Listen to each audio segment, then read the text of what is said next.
पेट में इतना लपेट लेती है कि हम सिर्फ और सिर्फ आधुनिकता को, भौतिक साधनों को, इन्हीं को सब कुछ मान बैठते हैं। लेकिन बंधुओं, शायद आप सबको पता हो तो ना हो, विश्व के जितने भी बड़े लोग हैं, उनका सबसे बड़ा अगर कोई काम होता है तो जगत कल्याण के लिए, और जगत कल्याण में जाने के लिए कम से कम हमारे अंदर आध्यात्मिक ऊर्जा और हमारी आध्यात्मिक होना चाहिए, तभी हम आध्यात्मिक तरफ मुड़ पाते हैं। अन्यथा होता क्या, भौतिकता की मार और गृह कार्य जैसे गृहस्थ की लपेट हमको इतना लपेटे रहते कि हम कभी समझ ही नहीं पाते। चलिए, राम कथा 4 वक्ताओं के द्वारा कही गई है। प्रथम वक्ता है गोस्वामी तुलसीदास जी, जो काशी में मां गंगा के किनारे स्वयं की आत्मा को, मां गंगिया को और संत समाज को सुना रहे हैं। यह समर्पण की कथा है।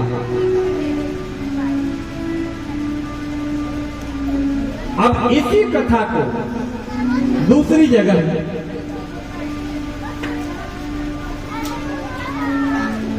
जब तक हमको समर्पण नहीं होगा, शरणागति नहीं होगी, दूसरी जगह पर इसी कथा को याज्ञवल्क्य जी अपने भक्त भरद्वाज ऋषि को सुना रहे, जो दोनों ज्ञानी हैं। तामपस्त समदम, वो कौन है? भरद्वाज जी तपस्वी है, इंद्रियों का दमन किया उन्होंने, इंद्रिय निग्रह किया है, परमार्थ कार्य में लगे हुए हैं।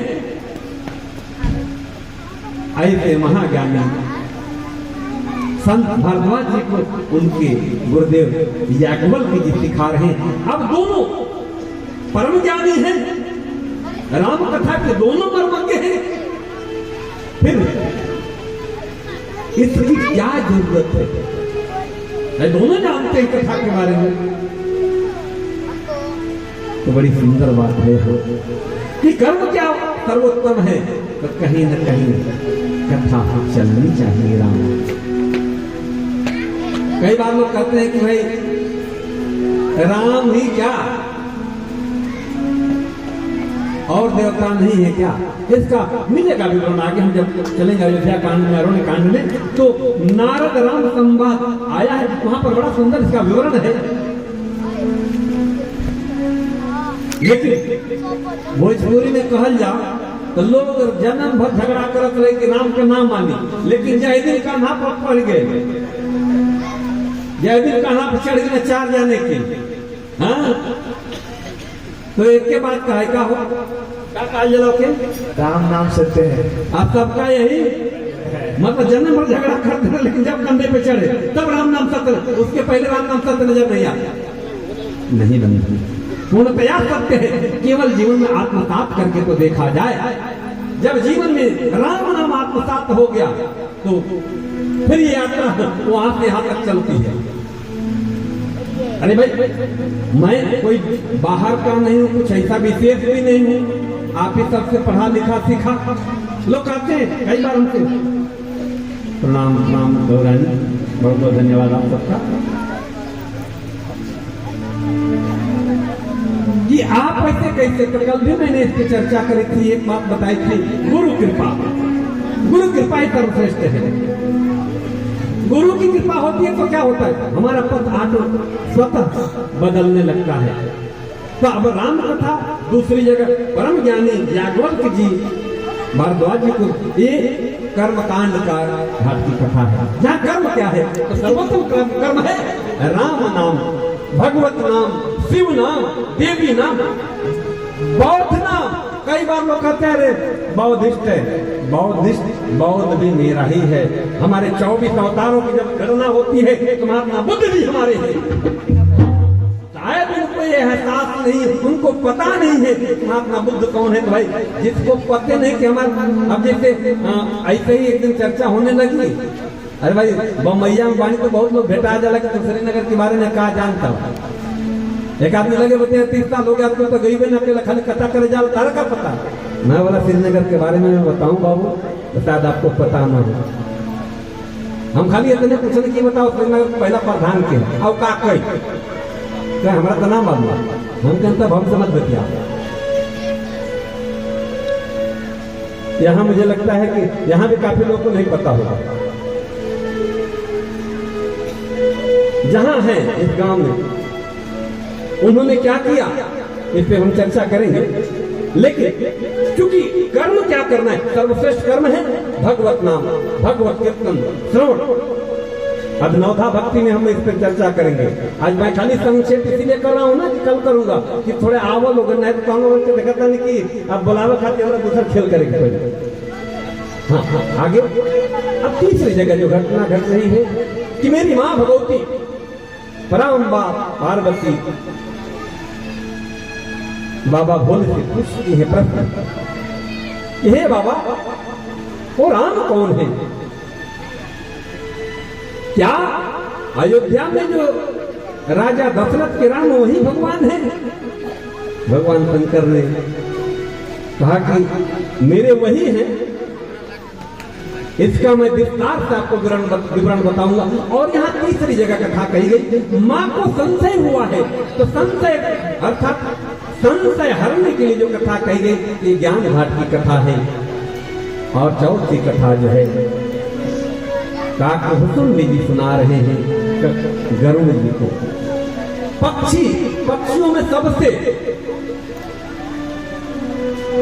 अब मैं तो नहीं कहूंगा लेकिन पक्षियों का गाया था कौवा तो सबसे मतलब कोई सम्मान नहीं मिलता। और राजा कौन है? गरुड़, गरुड़ राज, पक्षी राज है, उनको सुना रहे हैं। कभी कभी लोग कहते हैं अरे कथा की सुनाई, इनका कथा सुना हक बता। अरे भैया तब पढ़ लोग शास्त्र के मतलब पढ़ लेना हो, किसको क्या सुनाने का हक है? यह बात शास्त्र निर्धारित कर चुके हैं। और बहुत शास्त्रों की मैं बात न करूं, रामचरितमानस भगवान की मैं बात करूं, पक्षीराज गरुड़ जी को कौन सुना रहा है? जो सबसे, अब अंग्रेजी थोड़ा बोल, हेट्रेट पक्षी कौवा वह सुना रहे, काकभूषण जी गरुड़ जी को सुना रहे हैं। तो पात्रता जन्म से नहीं मिलती, कर्म से मिलती है। और अगर जो काकभूषण जी के पूर्व जन्म की कथा अगर जो आप देखेंगे तो ऐसा क्यों हुआ? वो अयोध्या में शूद्र पैदा हुए थे। बाबूजी तो नहीं बोला, और उन्होंने कथा सुनाई। तो कथा सुनाने का हक किसको है? यह शास्त्र निर्धारित कर चुके हैं। जन्म से गाधी तने क्षत्रिय है, लेकिन जब अयोध्या से मेरे रघुवर सरकार और चारों बहुरानियों को अयोध्या में पहुंचने के बाद जब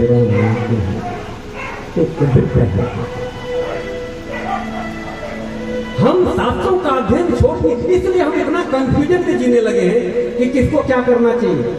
राम नाम पर सबका हक है कि किसी एक का जो भजा वही उनका है, भजा जा।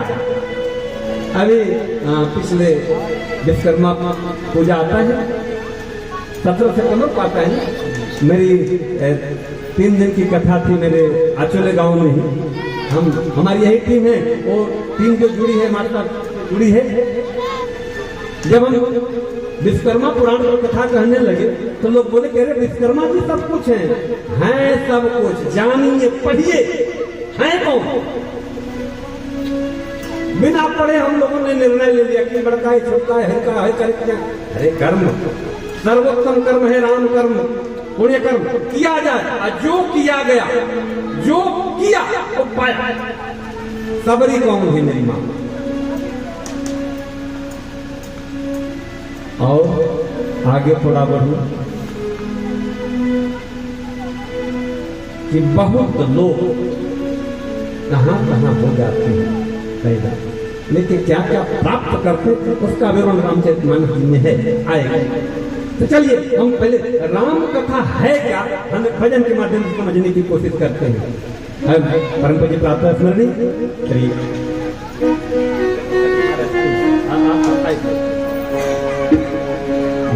जय जय राम कथा, जय श्री राम कथा, जय राम कथा, जय श्री राम कथा। जिसे श्रवण कर मिट जाती है, जिसे श्रवण कर मिट जाती है, जन्म जन्म की जय जय राम कथा, जय श्री राम कथा, जय जय राम कथा, जय श्री राम कथा। आज से श्रवण कर मिट जाती है, जिसे श्रवण कर मिट जाती है, जन्म जन्म की कथा, जय जय राम कथा, जय श्री राम कथा, जय जय राम कथा, जय श्री राम क्या है राम कथा? कलयुग में कामधेनु है और संजीवनी बूटी का काम करते हो।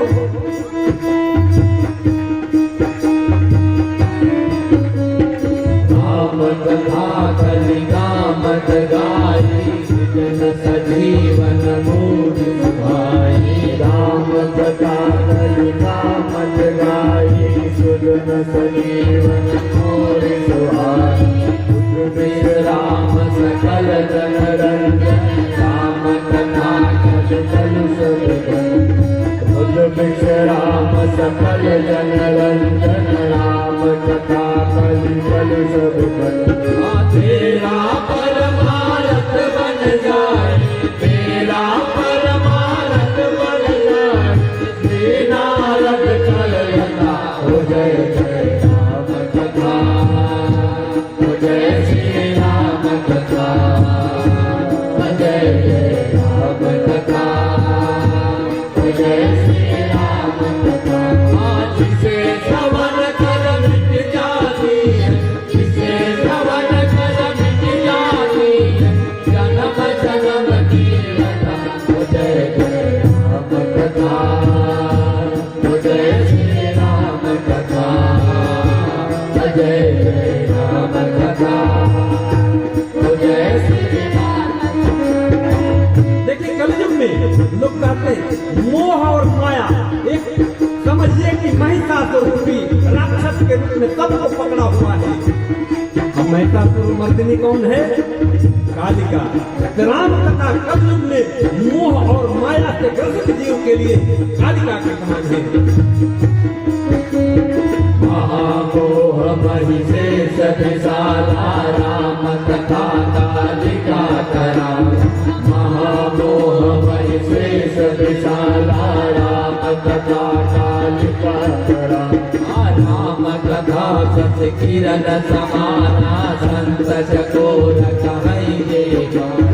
राम कथा सत किरण समाना, संत चकोर कहेगा।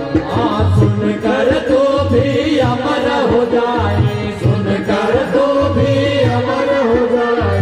श्री हनुमंत यथा हो जय जय राम कथा, हो जय श्री राम कथा, जय जय राम कथा, जय श्री राम कथा। जिसे श्रवण कर मिट जाती है, जिसे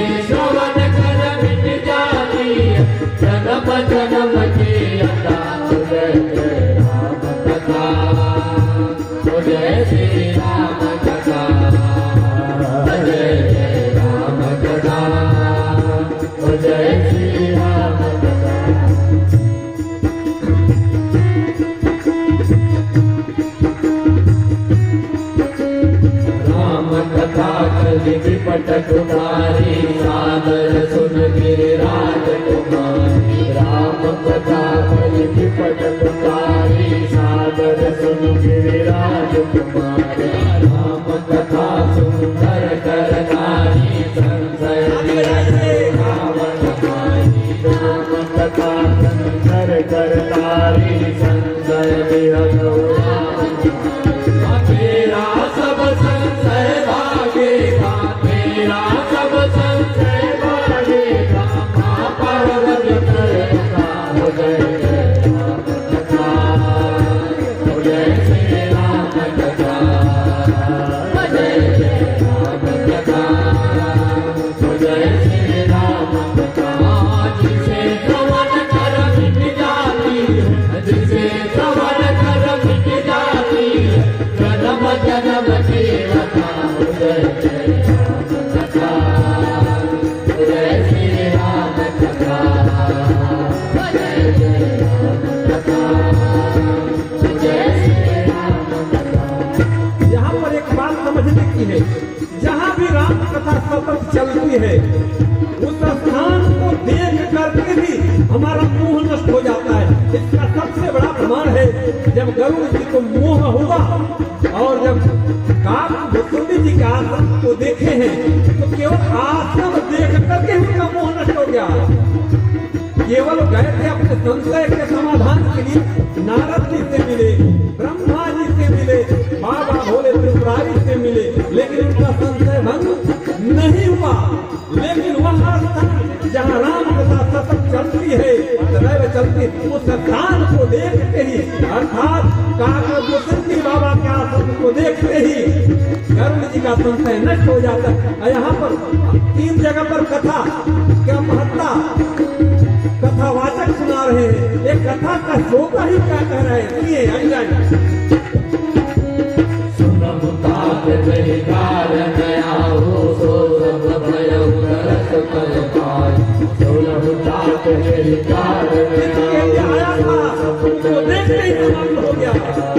देवी परम पावन तब आश्रम गयउ मोह संशय नाथा देवी परम पावन सब आश्रम गयउ मोह संशय नाथा अब श्री राम कथायति पावन सदा सुगध कुछ कुंजन अब श्री राम कथायति पावन सदा सुगध दुख कुंजन सादर तात सुनावहु मोय सादर तात सुनावहु मोय बार बार बिनु प्रभु न कोई जय राम कथा जय श्री राम कथा जय राम कथा जय श्री राम कथा आज से श्रवण कर मिट जाती है जिसे श्रवण कर मिट जाती है जन्म जन्म की कथा जय जय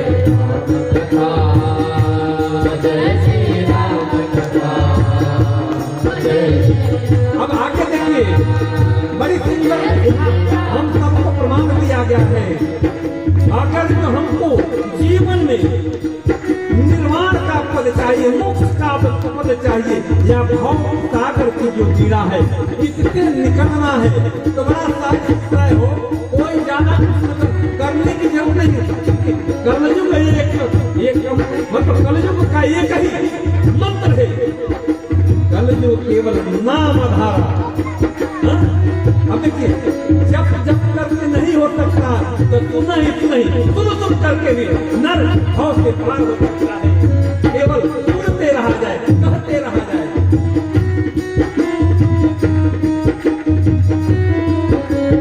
राम चरण की जोत अथवा पद निर्वाण राम चरण की जोत अथवा पद निर्वाण भाव सहित जो यह कथा भाव सहित जो यह कथा करहु श्रवण कुछ पावन जय जय राम कथा जय श्री राम कथा जय जय राम कथा जय श्री राम कथा जिसे श्रवण कर मिट जाती है जिसे श्रवण कर मिट जाती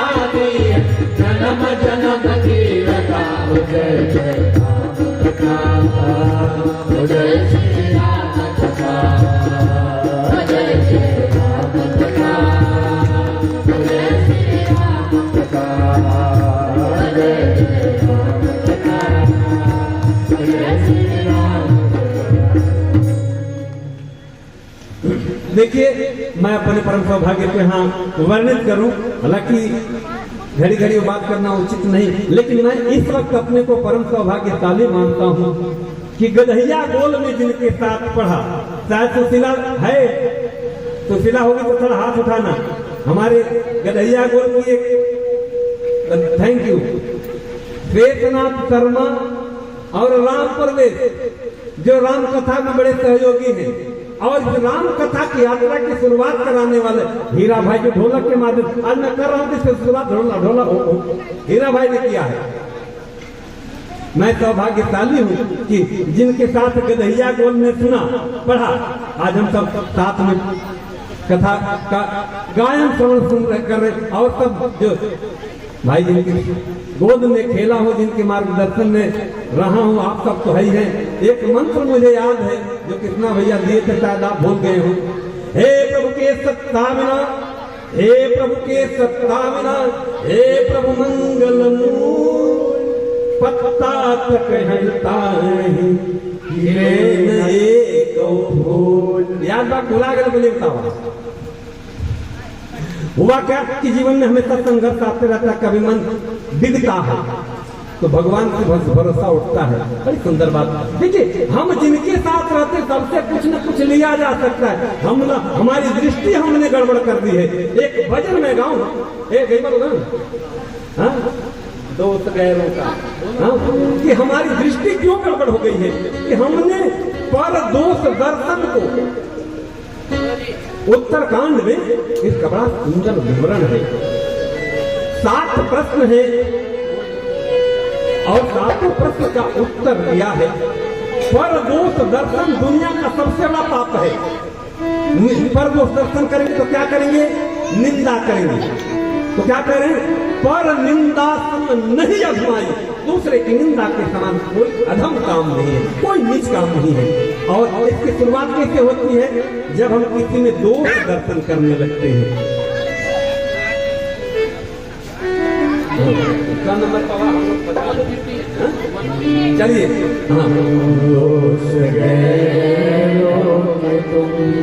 आनंद एक मिनट, दोस्त गए हो तुम देखते रहे, दोष अपना कभी भी निहारा नहीं, दोष गए हो तुम देखते रहे, दोष अपना कभी भी निहारा नहीं, दोष गए हो तुम देखते रहे, दोष अपना कभी। ताली बजाओ लगन, हम पैसा ना लगे।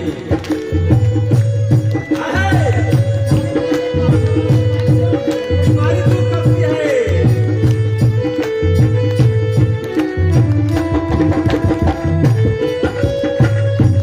मुक्ता देवी सदा सबकी करते रहे, अपने अंदर कभी जाके मारा। मुक्ता देवी सदा सबकी करते रहे, अपने अंदर कभी जाके मारा। दोष देखते रहे, दोष अपना कभी भी निहारा नहीं, दोष तुम देखते रहे, दोष अपना कभी भी निहारा नहीं। देखिए, ऐसा क्यों होता है? जब हमारे पास दूसरे का दोष देखने लगेंगे तो उसकी अच्छाई को भी हम बुरा रूप से कहने के आगे हो जाते हैं, और इस कारण का कारण है द्वेष हमारे अंदर बढ़ा है। अगर जो द्वेष बढ़ेगा तो फिर हम किसी में अच्छाई नहीं देख सकते, और नारायण ही क्यों ना आ जाए। इसलिए मित्रों, एक काम किया जाए कि कम से कम इसको खाली रखा जाए द्वेष से।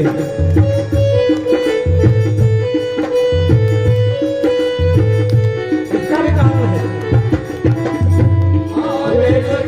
दोष इतना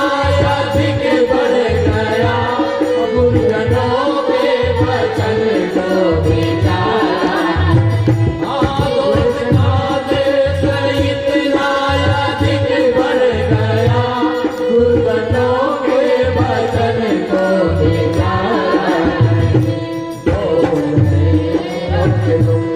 देखते रहे दोष अपना कभी भी निहारा नहीं दोष देखते रहे दोष अपना कभी भी निहारा नहीं। द्वेष का कारण है कि जो गुरुजनों की बात को हमने सुनना बंद कर दिया, महापुरुषों के माता पिता के बड़ों का आदर जब भी हम छोड़ देंगे मानना, ये तो दिक्कत आएगी।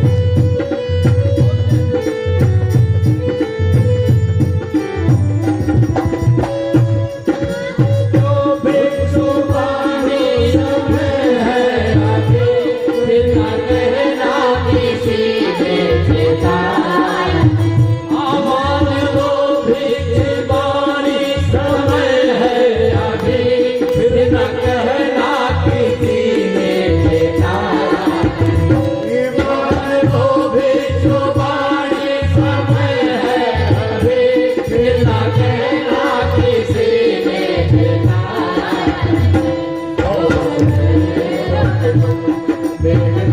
देखते रहे दोष अपना कभी भी निहारा नहीं दोष देखते रहे दोष अपना कभी भी निहारा नहीं।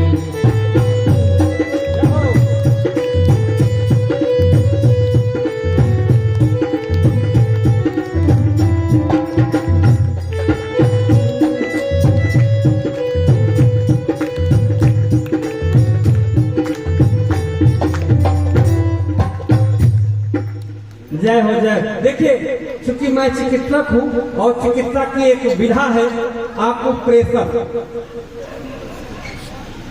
प्रेशर में क्या होता है कि उसमें हाथ और पैर में पूरे शरीर के अंगों के पॉइंट बने हुए हैं।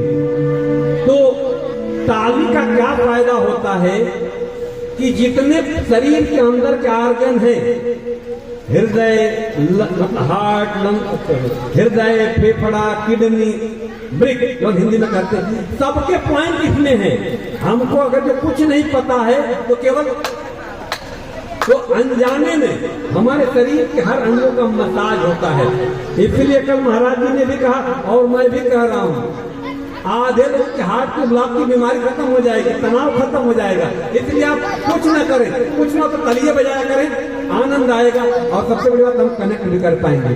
अन्यथा वही की ढेर समझावत है, यही जाकर हम अंजाम सुना क्या हुआ, ही हो गया कल्याण है कल्याण। ये चीज से बचा जाए। अब आज ये जो भजन है परम पूज्य प्रातः स्मरणीय भिक्षु जी महाराज का भजन मुझे इतनी पसंद है कि मैं हमेशा इस भजन को अपने पर लेता हूँ कि क्या कहीं मैं भी तो वही नहीं कर रहा हूँ। दोस्त गैरों का तुम देखते ही रहे, अपने अंदर कभी। जब हम दूसरों में दोस्त देखते हैं तो बिना कुछ किए ही हम कुछ न कुछ निंदा में पड़ जाएंगे। अब और तो यहाँ राम कथा करने के लिए बेचारा रात दिन एक किए हुए, इनमें भी बहुत बुराई है, क्योंकि मैं हर जगह घूमते रहता हूँ। गुजरात में एक समिति पे इतना आरोप लगा, अंत में बात मेरे तक आई कि साहब गुरुदेव आपको कितना दक्षिणा मिला, क्योंकि वो आश्रम है, जो मुझे मिलता है आश्रम को ही दान दे देता हूँ।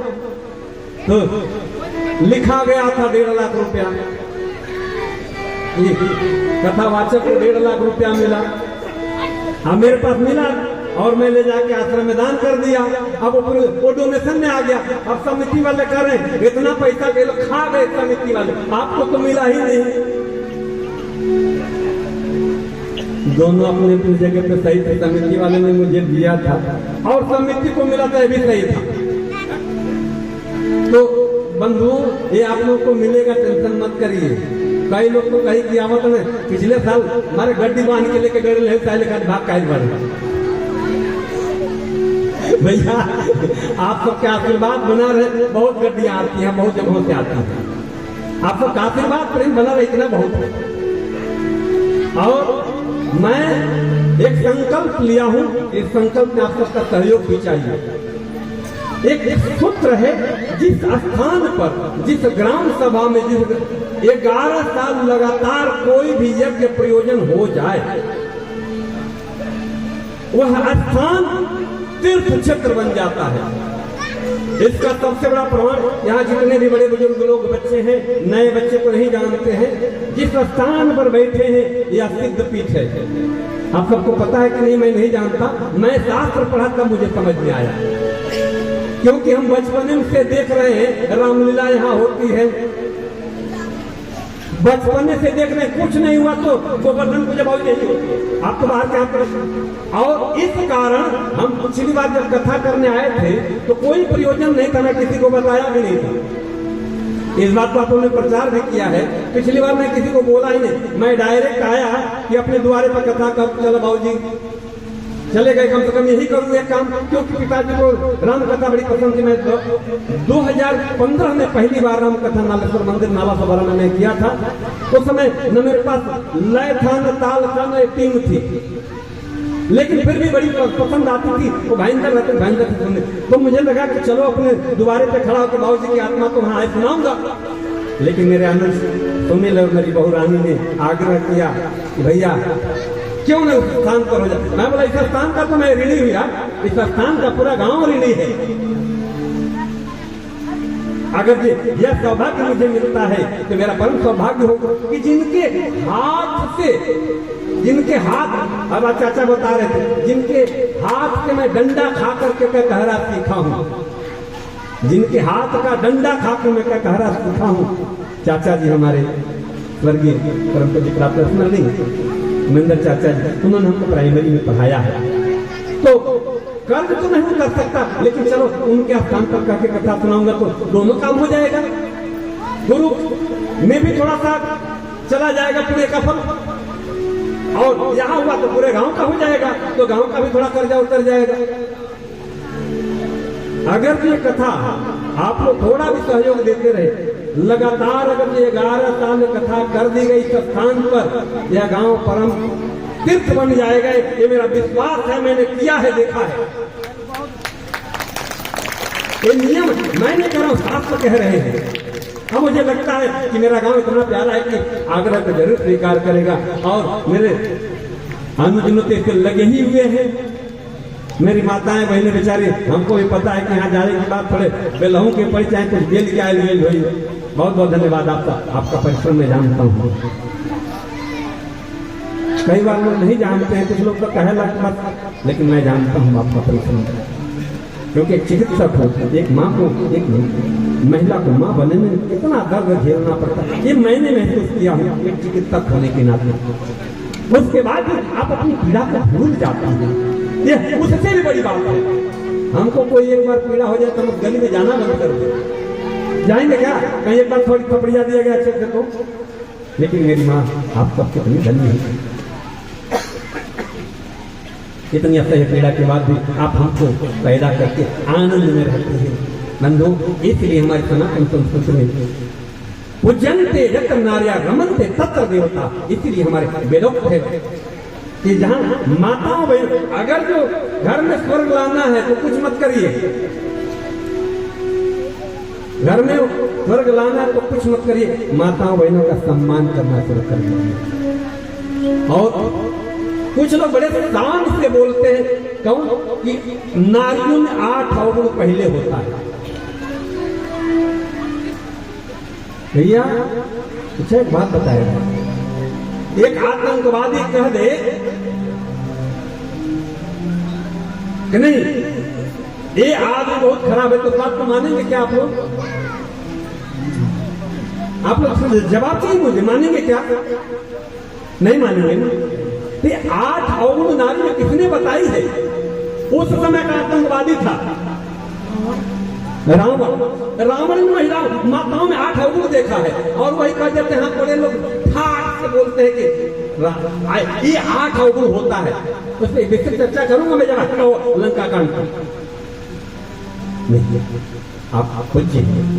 कुछ लोग प्रमाण देते कह रहे धृतराष्ट्र ने श्राप नहीं दिया द्रौपदी से, आज तक इनका नहीं हुआ। वो है जितना सहन करती हैं, इसका सबसे बड़ा प्रमाण है कि एक बेटा कितनी भी गलती कर दे, एक बेटे कितनी भी गलती कर दे, क्या वो माँ पूरी की पूरी बात पिता को बताती है? क्या बताती है? क्या आप लोग छुपाती है कि नहीं? पहले बताइए, हाँ या ना में जवाब चाहिए। तो आप ये नहीं कर सकते छुपाती नहीं है, जो आपके लायक नहीं वो छुपा देती है। उनके पास बहुत कुछ है, हमने शास्त्रों को पढ़ा नहीं, और मैं तो उसको क्या बोलूं, वो बात व्यास से कहने लायक नहीं है। कुछ ऐसे लगे कि ये इसके लायक है। हमारी माँ भी तो ही है, हमारी माँ भी तो कोई नारी है। हमको हमेशा मातृशक्तियों का सम्मान करना चाहिए, और इसका सबसे बड़ा प्रमाण पूरे शास्त्रों में आपको हर जगह मिलेगा। चलिए अब हम आगे बढ़ेंगे, कथा में प्रवेश करेंगे आज। अब कथा कब शुरू होती है? अभी माघ मेला आने वाला है, शायद फरवरी में एक बात माघ मेला में मेरी 3 दिन की कथा भी है। मैं आऊंगा, अगर जो पूरी टोली नहीं तो अकेले भी आऊंगा। हमारे गुरुदेव का लगता है वहां पर पांडाल। अभी डेट निर्धारित हम लोगों को 1 महीने का लगता है, तो जैसा समय निर्धारित होगा मैं ग्रुप में डालूंगा। माघ मेला में पूरे सब जगह के ऋषि महर्षि आते हैं। अब घटना कुछ इस तरह से घटी कि पूरे ऋषिगण कथा सुनकर अब आगे बढ़ गए। कथा सुनकर माघ मेला से जाने लगे। अब भारद्वाज ऋषि के आश्रम में बहुत सारे ऋषि महर्षि आए हैं, और वहां पर सब लोग नहा करके जा रहे हैं। अब जाने के बाद जब सब लोग चले गए तो उसमें एक ऋषि और है, याज्ञवल्क्य ऋषि। वह भी भारद्वाज ऋषि के आश्रम में आकर के स्नान करके जब जाने का हुआ तो भारद्वाज ने याज्ञवल्क्य जी का पैर पकड़ लिया। बोले गुरुदेव थोड़ा सा रह जाइए, रुक जाइए। बोले क्या बात है, बोलिए। बोले क्या बोलूं?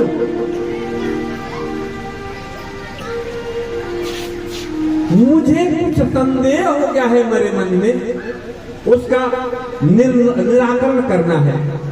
बोले आपको संदेह है? बोले हाँ गुरुदेव। क्या संदेह हो गया भाई, बताओ तो। अब 45 नंबर दोहा के आगे इसका, जो हम रामचरितमानस बाल कांड 43 नंबर जो दोहा है उसके आगे इसका विवरण है। भरद्वाज मुनि बसहि प्रयागा, तिन्हि राम पद अति अनुरागा। तापस समदम दया निधान, परमारथ पर परम सुजाना। अब ये कहाँ रहते हैं? प्रयाग में, जहां माघ मेला लगता है। ये राम पद अनुरागी, देखिए मैं क्यों कह रहा हूं कि राम पद अनुरागी, तीन ही राम पद आदि अनुरागा। उनका चित्त सदैव राम में रमण करता है। कौन है? तपस्वी है, जितेंद्रिय है, दया के निधान है, और सदैव परमात्मा काम में लगे रहते हैं। लेकिन उन्होंने प्रश्न क्या किया? अपने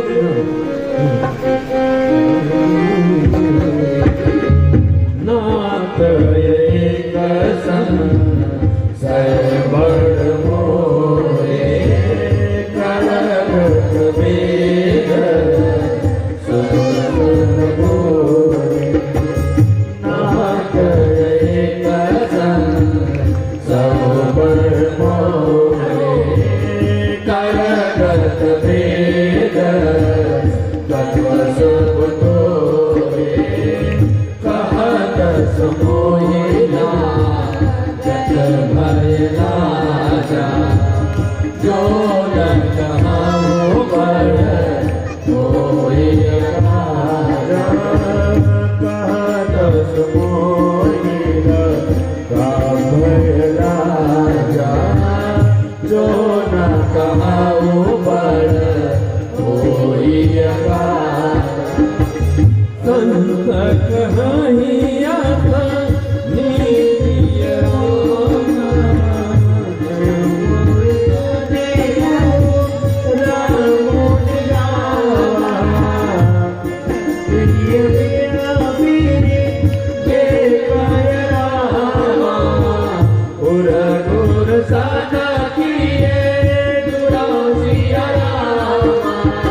मेरे मन में एक संशय है, मेरे मन में एक संदेह है। कौन कह रहे? भारद्वाज ऋषि जो राम पदानुरागी है।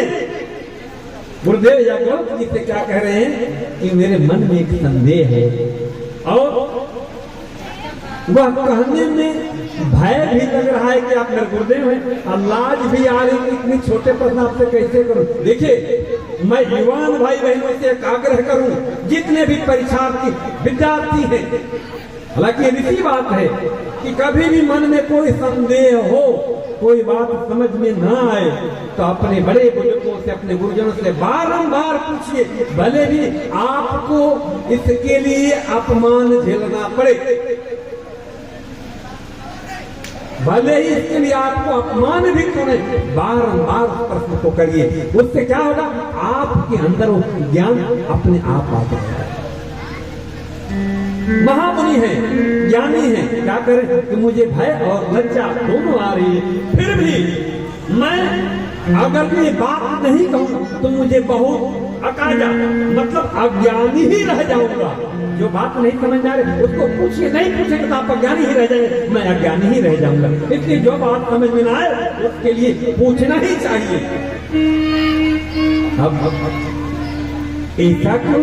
संत कहें असीमित प्रभु सूत्र पुराण मुनिया, वेद पुराण शास्त्र और मुनि लोग एक कहते हैं कि यदि गुरु से हमने कोई दुराव रख लिया, अर्थात गुरु से हमने कोई बात को छिपा लिया, तो क्या होगा? हमारी बुद्धि जो है विमल नहीं होगी, हमारे अंदर हमारा जो मन है उसकी मैल समाप्त नहीं होगी। इसलिए इनसे कभी दुराव नहीं करना चाहिए। अगर इसी को बड़ी सुंदर ढंग से मेरे बाबा भोले ने कहा, मातु पिता गुरु प्रभु के वाणी, बोलिए बोलिए, बिन विचार करिए शुभ जानी। अर्थात माता पिता और गुरु की बात को बिना दिमाग में कुछ विचार मान लेना चाहिए। आजकल तो लॉजिकल ब्रेन है, बाबूजी कहाँ ढेर जानकर हम तो मोबाइलिया में हमें खोज के निकाली ना तो उनको समझ में आवे। It's not fair my dear, whatever you know, your father is your father, not less than that। उससे कम कुछ भी नहीं है, आप कुछ भी हो जाओ। आओ अपूर्वा जी, हाँ ये भी हमको सिखाते हैं, क्योंकि व्यास है ना, हम बैठे हैं हारमोनिया पे, तो कभी कभी गाना हमको भुला जाते, गा देते हैं, तो ये भी कभी हमको सिखा देते हैं। No not at all, it's not tolerable for youth. एक युवाओं के लिए टॉलरेबल नहीं है प्यारे। क्यों? अगर जो इतने बड़े भारद्वाज ऋषि जिनका गोत्र चलता है, हो आज वो क्या कह रहा है, भारद्वाज गोत्र और उत्तम गोत्र है। बाबूजी गलत तो नहीं कह रहा हूं बाबा, आप जानते हैं एक गोत्र चलता है, वह अगर ऐसी बात कहते हैं कि वेद पुराण श्रुति सब कहते हैं कि गुरु से कोई दुराव न किया जाए, और गुरु न कहते माई बाबू को इससे गुरु, अरे भाई माता प्रथम गुरु है, मैं नहीं कर, शास्त्र कह रहे हैं। अगर जो बच्चे कुछ मारना ठीक है, बाप की भी शिकायत करना तो माँ से कर लेते हैं, लेकिन बाप की शिकायत मत करो, माँ से कुछ अच्छी चीज सीखो। अब यहाँ पर क्या कह रहे हैं, उनके प्रश्न सुनिए। राम कवन प्रभु पूछो तो ही, क्या कौन सा प्रश्न कर रहे हैं? हे प्रभु, हे गुरुदेव, याज्ञवल्क्य जी का प्रश्न, राम कवन प्रभु पूछो तो ही, कही बुझाई कृपा निधि मोहि, एक राम अवधेश कुमारा, तिनकर चरित विदित संसारा, नारी विरह दुख लेऊ अपारा, भयउ शरण रावण मारा। अब देखिए प्रश्न क्या कर रहे हैं? प्रभु मैं आपसे एक प्रश्न कर रहा हूं कि वह राम कौन है? मैं जिस राम को जानता हूं कि ये अयोध्या में राजा दशरथ के यहां पैदा हुए उनके पुत्र हैं, जिनके बारे में साहब, अच्छा यहाँ कौन नहीं राम के बारे में जानता? बताइए, मैं कोई नई कथा सुना रहा हूं क्या? अरे उनके बारे में सब जानते हैं। प्रश्न यही कह रहे हैं गुरुदेव भगवान कि तिनकर चरित विदित संसार सबको पता है, नारी विरह दुख ले हुआ पार, बोलते रहिए भैया, हमारा गला खराब हो जाएगा। उनकी पत्नी का हरण हुआ और उनको बहुत ही भीषण वेदना हुई, दुख हुआ और क्रोध में आए और जाकर के लड़ाई हुई और राम को मार डाले। इसके बारे में सब जानते हैं, सब जानते हैं, पहले बताइए कौन नहीं जानता भाई? जो नहीं जानता हाथ उठाए। ये तो कोई नहीं उठाएगा। इसी प्रश्नों को उल्टा कर दो तो सब उठाते हैं। लगता है मुझे उल्टा करवाना पड़ेगा आप सबसे, क्योंकि सब आराम से ढिकुर की मुर्गी मार के बैठे। ये बताइए, हम भी तो आप ही जैसे बैठे, हमको बड़ी ठंडी लग रहा है। हाँ, लेकिन इसका मतलब मैं अंदरवा में भी कुछ पहना हूँ, एकदम ऐसा मत बैठे कि पल्ला मार तो कल आए गले लगे में दवाई खाए।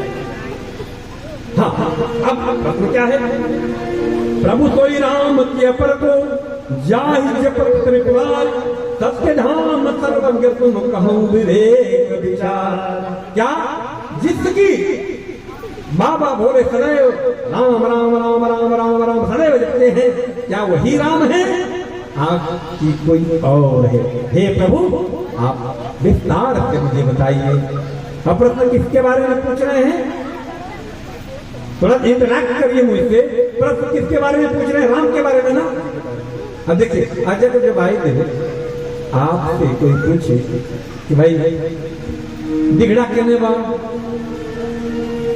आपसे कोई पूछे कि दिगड़ा कहने बा, तो क्या कई बात बतावे बताओ रोहिणी पिपरा है बा, तो आप सुनेंगे क्या? मेरे पास समझ में आ रहा है कि नहीं? पहले बताओ कि वो पूछे कि दिगड़ा कहने बा, तो उत्तर देने वाला कहे रोहिणी पिपरा है बा, तो सुनल जाए क्योंकि डांटल जाइए कि भागल जाइए। अरुण बाबू, सुनल जाए प्रश्न के।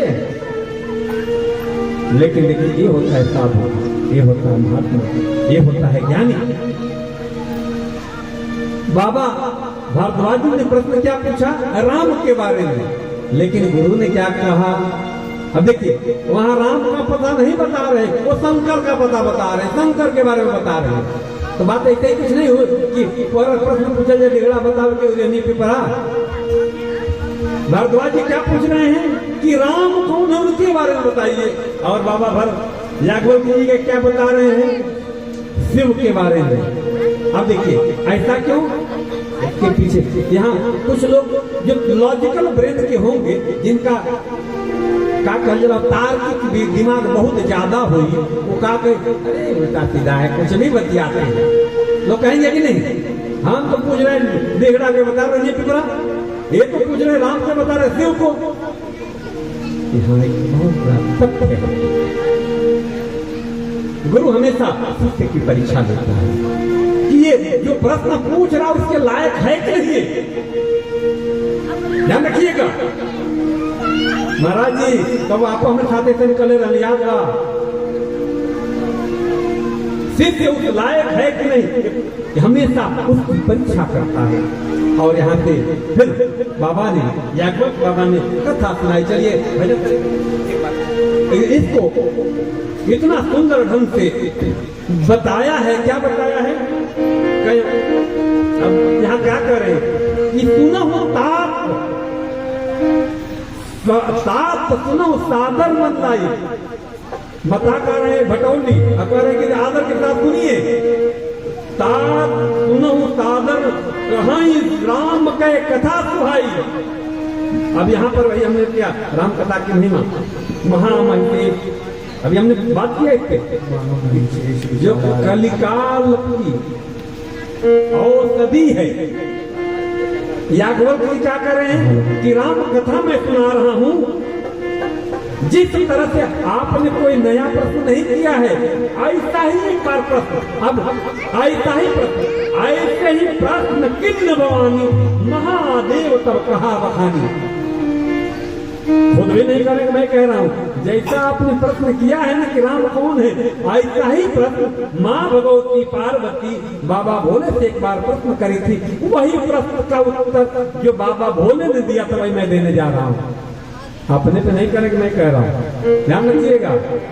समझदार लोग का कहला दूसरे के कहने पर बंदूक रख कर चला रहा कर लगे ना, झेल रहे हैं आप लोगों को। घबराइए मत, राम के पथ पर चलने पर संघर्ष तो करना ही पड़ेगा। होता है, चलिए। गय बार के ताजु गमाही सांभो गए को बदरे से मारे। ये गय बार के ताजु गमाही सांभो गए को बदरे से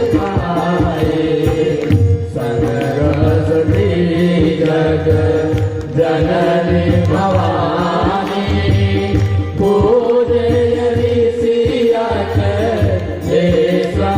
जानी। सरस्वती जग जननी भवानी पूजयरी सिया के जानी। राम तथा बखानी सोनी महेश रमा सुरमानी। राम कथा मुनि बाज बखानी सोनी महेश रमा सुकमानी। परम सुकमानी परम सुकमानी।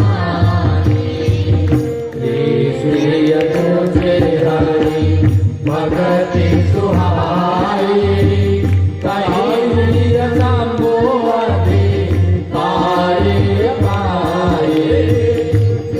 श्री पूछे हरे भगति सुहाई कहीं संबोधि पाए पाए। कहत सुनाता रघुपति गुण गाथा कहत सुनाता रघुपति गुण गाथा।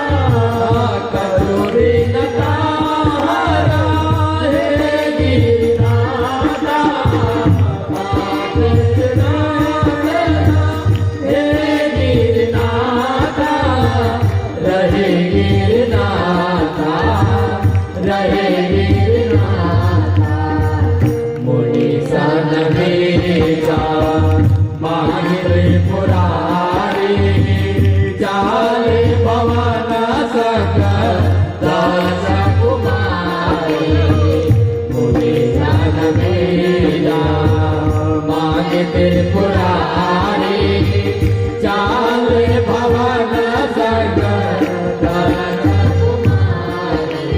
आते ही अवसरा जना बहि भारा तेहि अवसरा जना बहि भारा। हरे रघुबासा लिह अवतारा हरे रघुबासा लिह अवतारा। लिह अवतारा गीता वचन सदे राजू दासी। दंडक बना वीर हृदय विनाशी। गीता वचन सदे राजू दासी। दंडक बना वीर अब देखिए कथा कैसे शुरू हो रही है। क्या कह रहे हैं याज्ञवल्क्य जी भरद्वाज जी को कि जो कथा बाबा भोले शिव माँ पराम्बा जगदम्बिका पार्वती भवानी को सुनाए वही मैं सुना रहा हूं।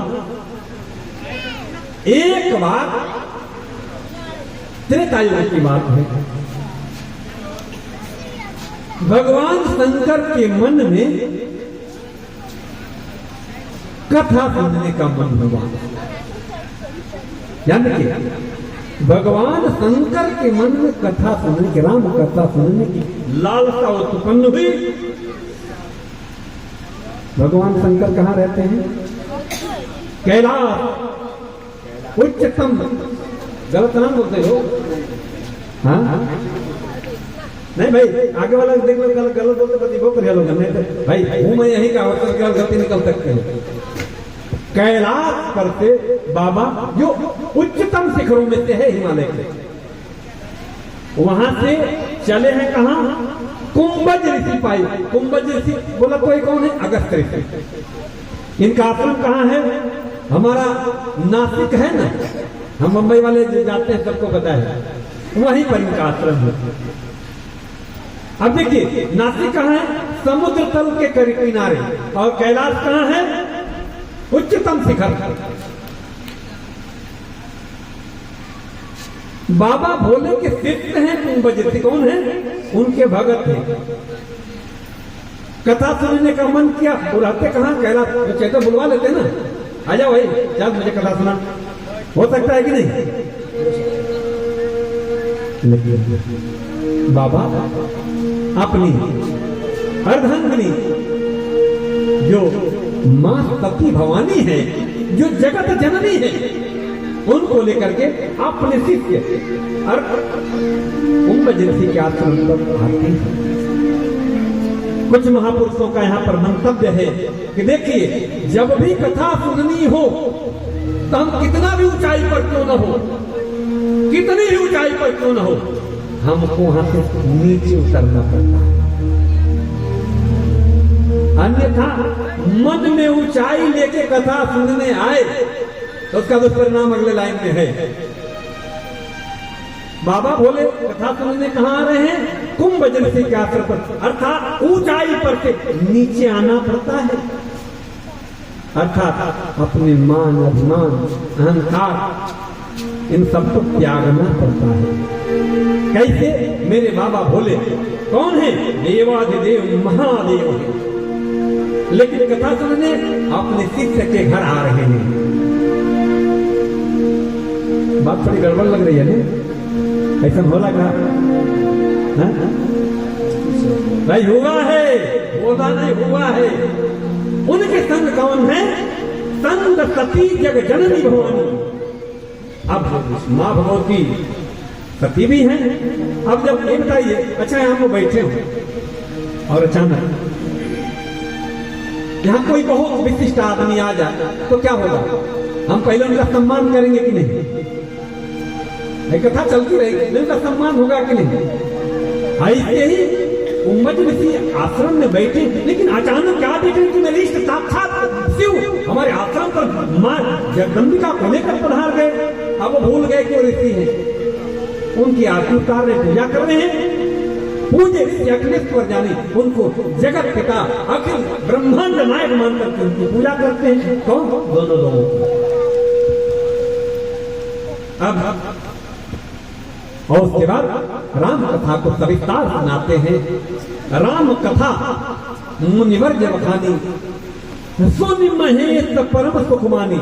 वो कथा को सुन करके मेरे बाबा महेश महेश को ईश्वरों को भी महान है, सुने हैं और उनको बहुत आनंद आ रहा है। अब फिर ऋषि पूछी हरि भगत भाई कहीं संभव। अब कथा सुनाने के बाद क्या करें? हे प्रभु, अब देखिए वहां पर हरि भक्ति के बारे में चर्चा करते हैं।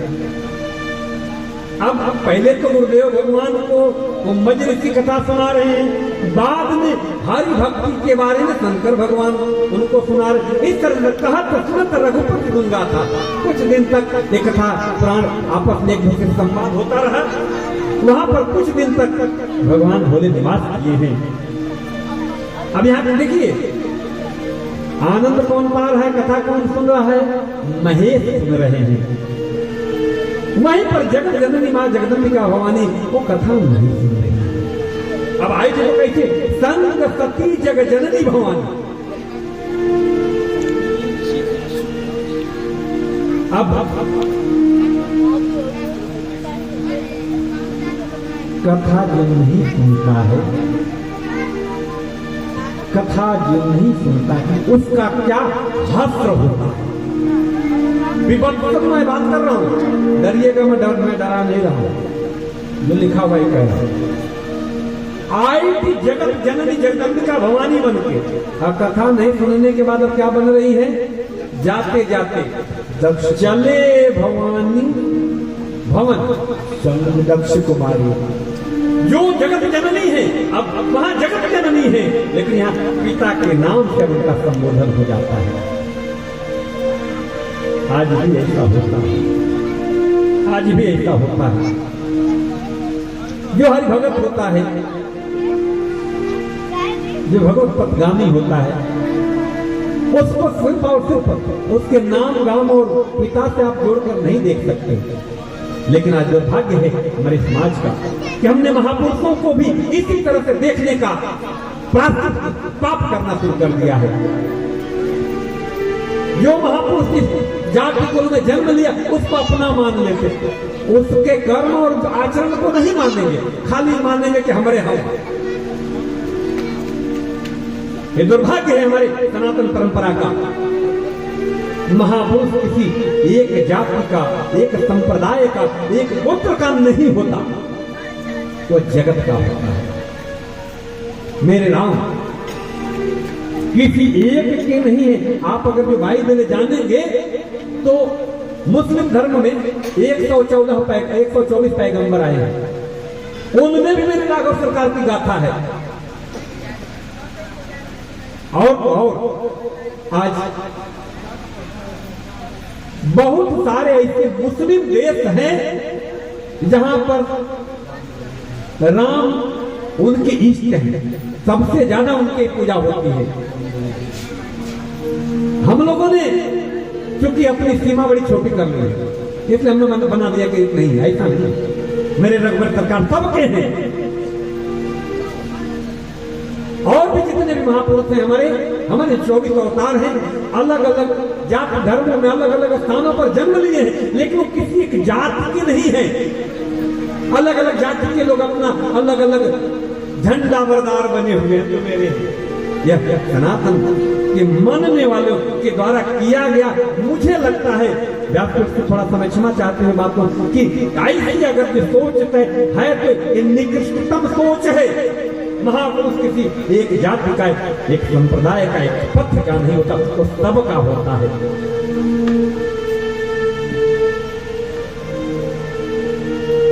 मुझे लगता है बाबू आप सबको पता होगा, सबसे धनाढ्य अगर जो देश है मुसलमानों का, तो शायद लगता है सऊदीया है ना, दुबई।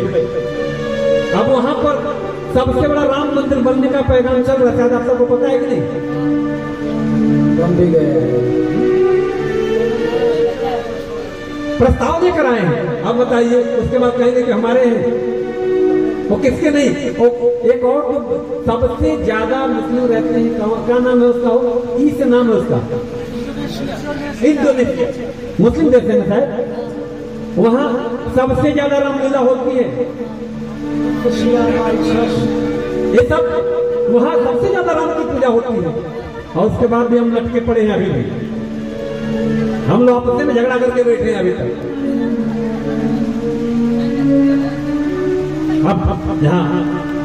अब यहाँ एक और बात है, कहूँ कि नहीं कहूँ तो लोग कहे कि आप दखल अभिनय बतिया बहुत बढ़िया बढ़िया, अब पैसा कमाए का उपाय करता हूँ। कथा जब भी करे कथावाचक कुछ देना चाहिए, घबरा लो मत, हमसे पूछना चाहिए। 11 साल कथा कर वही लोग नहीं चाहिए। क्यों? बाबा जब विदा मांग रहे हैं तो कुंभज ऋषि को दक्षिणा दी, और दक्षिणा में क्या दी? राम भक्ति। अगर जो किसी को राम भक्ति चाहिए तो बगैर शिव भक्ति के आप राम भक्ति नहीं प्राप्त कर सकते। अगर जो शिव भक्ति चाहिए, राम भक्ति चाहिए, तो आपको शिव भक्ति करनी ही पड़ेगी। अभी बोलेंगे ऐसे कैसे भाई, ये तो दोनों दो लोग हैं। प्रश्न बहुत आपके चेहरे से लग रहा है कि दिमाग में प्रश्न उठ रहा है। निसंदेह प्रश्न उठना चाहिए, यही तो है। अभी तो हम कहे कि भाई जो दिमाग में प्रश्न उठे उठना ही चाहिए। अच्छा ये बताओ, मैं हनुमान जी क्या हो हाँ? हनुमान जी के रुद्र का रुद्र अवतार है मेरे बाबा देवादिदेव महादेव का। सुंदरकांड में इसका विवरण उठाएंगे। हाँ चाचा जी क्षमा चाहूंगा, मैंने पिछले साल सुंदरकांड पे कुछ भी नहीं कहा था। अब एक्चुअली सुंदरकांड कहने लगता हूँ तो पूरी कथा उसी दिन 2 दिन लग जाता है उसमें, इसलिए सुंदरकांड खाली वही लंकिनी से लेकर के और विभीषण तक खत्म कर देता हूँ, क्योंकि कथा पूरी अब हम ये पूरी मंडली लेके लगातार 3 महीना 3 घंटा गाए, कथा पूरी नहीं हुई। अंत में बोले गुरु जी जान दीजिए अब अगले साल करेंगे। लगातार 3 महीने हमने नहीं कर पूरा कर पाए, क्योंकि एक चौपाई पे बोलने लगे तो दिनों में बीत जाता है। तो हमारे बाबा कौन है? अब अगर जो हनुमान जी को नहीं पूजे तो राम जी मिलेंगे क्या? हाँ, शायद मेरी बात कुछ गड़बड़ बोल रहा हूं क्या? कुछ गड़बड़ बोल जरूर आप लोग तर्क करिएगा। बिना हनुमान जी की अनुमति कोई राम जी से मिल सकता है क्या? हनुमान जी कौन है? अरे बाबा वही तो बाबा बोले हैं रुद्र अवतार में सेवा करने के लिए अपनी स्त्री। अगर भाई आप हनुमान जी की सेवा नहीं करते, बाबा भोले की सेवा कर लिए, तभी भी आप राम पद के अधिकारी हो जाते हैं। तो बाबा ने दक्षिणा क्या दी कुंभजी ऋषि को जिनसे कथा सुनी? राम भक्ति की दक्षिणा दी। अब आप हमको क्या दक्षिणा देने वाले? डराइए मत। देखिए इतना पंडाल शांत हो गया, जनरेटर की आवाज सुनाई देने लगी, डर गए सब। मत डरिए भाई, कोई जरूरत नहीं है। अरे आप मुझे बहुत पिता हैं, धरती का कर्ज मेरे ऊपर इतना लदा हुआ है कि कई जन्मों तक के धरती का कर्ज नहीं, आप सबका कर्ज नहीं उतार सकता। आपसे मुझे कुछ नहीं चाहिए, सिर्फ और सिर्फ प्रेम चाहिए और कुछ नहीं चाहिए। इस गांव में अगर इस कथा के परिणाम से एक भी राम भक्तों के पथ पर चल दिया, मेरी कथा पूर्ण होती है। और मैं जानता हूं कि कम से कम जानने के बाद भले कुछ लोग पैसा रुपया के बाद बच जाए, लेकिन मैं जानता हूं मेरे गांव कम से कम 9 दिन तो राममय है। 9 दिन की बदो गांव का गांव जबर में राम। कौन आया तो भाई 9 दिन बका के गया, कौन करवाया? कम से कम चलवे करी। यही मेरा सबसे बड़ी दक्षिणा है। बस इतना आप लोग देते रहिए कि आशीर्वाद देते रहिए। अब आगे, जब भगवान शंकर चले हैं कहां से भाई? थोड़ा मैं जब कथा में होता हूं तो मुझे टाइम का अंदाजा नहीं रहता, मुझे हमेशा 7 नजर आता है कि मैं 7 बजे 7 बजे, तो ऐसा कुछ रहेगा तो हमको बता दीजिएगा। क्योंकि कथा देखिए, कथा सुनने और कहने में दोनों में जब रस आने लगता है तो समय समाप्त हो जाता है। अब बाबा कथा सुनकर जब चल रहे हैं तो उसी समय, वो कौन सा समय है? उसी समय हमारे प्रभु नर लीला करने हेतु धरती का भार हरने के लिए क्या करे? यही अवसर भंजन में भारा हरि रघुवंत लिंधा अवतार। उसी समय धरती का भार हरने के लिए मेरे प्रभु राघवेंद्र सरकार अवधपुरी में राजा दशरथ के यहाँ पुत्र बनकर के आए हैं और पिता के वचनों को सुन करके पिता के वचनों को मान करके तापस्वी वेश में वन में विचरण कर रहे हैं। और उस समय जब बाबा निकले, उस समय क्या हुआ?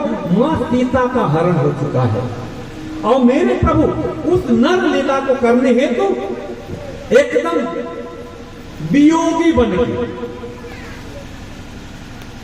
योगी नहीं, वियोगी बन के घूम रहे हैं। अब बात तो सही है, हमारे मायापति है, जब वही लीला करने लगे तो बचे कौन? हे खगमृग हे मधुकर श्रेणी, क्या तुमने देखी सीता मृग नैनी। अब बताइए बाबू, कोई अगर तो कितना भी ज्ञानी हो,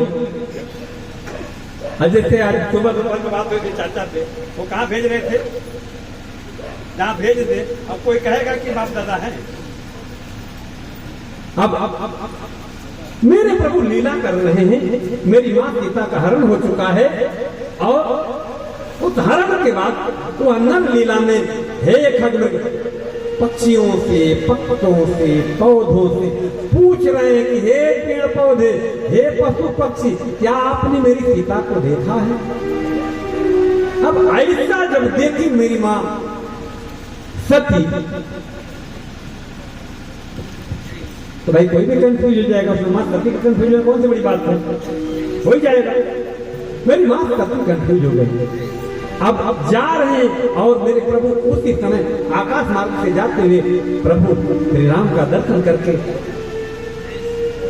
आंखों से प्रेमाश्रु झरने लगे और रोमावलियां पुलकित हो गई और क्या कह रहे हैं? जय सचितानंद जग पावन अर्थ कहीं चले मनोज नतान। है सचितानंद और ऐसा ही करके प्रणाम कर रहे हैं। कई बार हो अब मेरे प्रभु श्री राम जी को मेरे बाबा प्रणाम करके Sachchidanand, here is the best example to collaborate Bauddhik and Sanatana. Once you know about the Bauddhik, देखा अंग्रेजी में क्या बताया होता नहीं, कुछ लोग बाहरवा सुनने का तो कह कि ई का जन ही तो साइंस के विद्यार्थी हैं। भाई पढ़ना पड़ता है।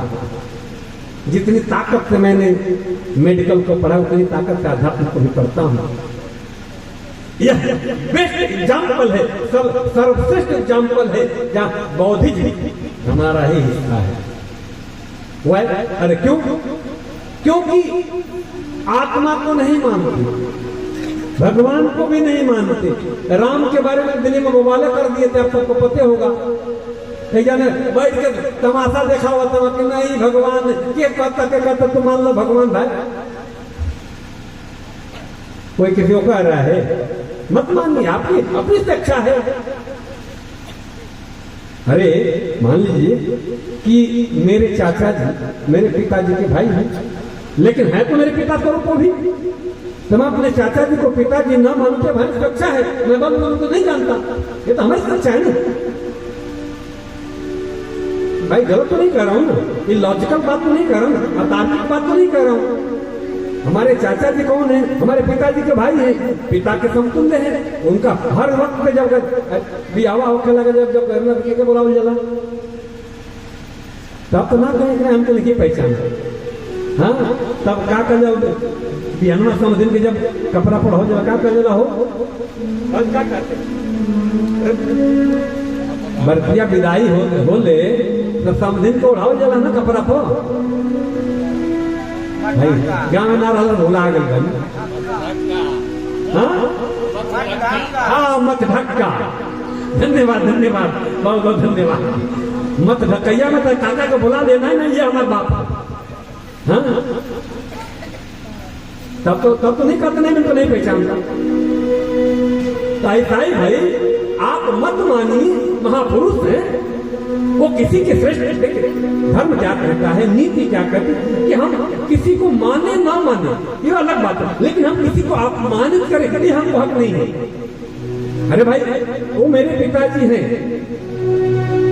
आप किसी और के पिताजी हैं, ठीक है मेरे पिताजी किसी और के पिताजी तो हैं, तो हम ये कहें कि वो पिताजी ही नहीं है किसी को, ये कहने का किसने दिया? भाई वो मेरे भगवान है, मेरे इष्ट हैं, तो मेरे को है। आप किसने हत्या कर देगा? आप नहीं है, आप अपने घर रहिए, अपना मत मानिए। कौन कहता आपको मानने को? लेकिन आप किसी की श्रद्धा को आप मान का नहीं कर सकते। तो मैं क्यों कहा दिस इज द बेस्ट कि क्या करें मेरे को? जय सच्चिदानंद जग पावन, सच्चित आनंद चाचा जी से मैंने सीखा था, भाई साहब से पहला जो उच्चारण मेरे प्रभु के बारे में आया है रामचरित मानस में, पहली बार मेरे प्रभु का जो नाम आया है भगवान भोले की तरफ से, वह सच्चिदानंद आया है। वहां राम श्याम नहीं आया है, अवधपति नहीं आया है, रघुनायक नहीं आया है, रघुबर नहीं आया, क्या आया है? सच्चिदानंद, सच्चित आनंद।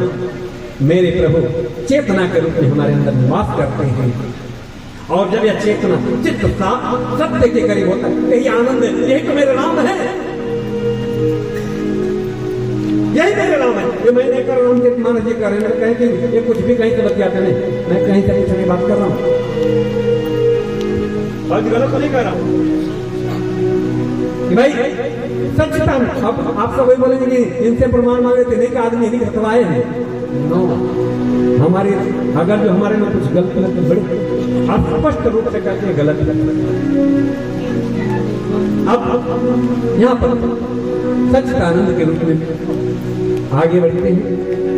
मेरी मां सती को प्रभु की लीला देखकर संदेह हो जाता है, और संदेह के कारण उन्होंने कहा कि हे प्रभु, आप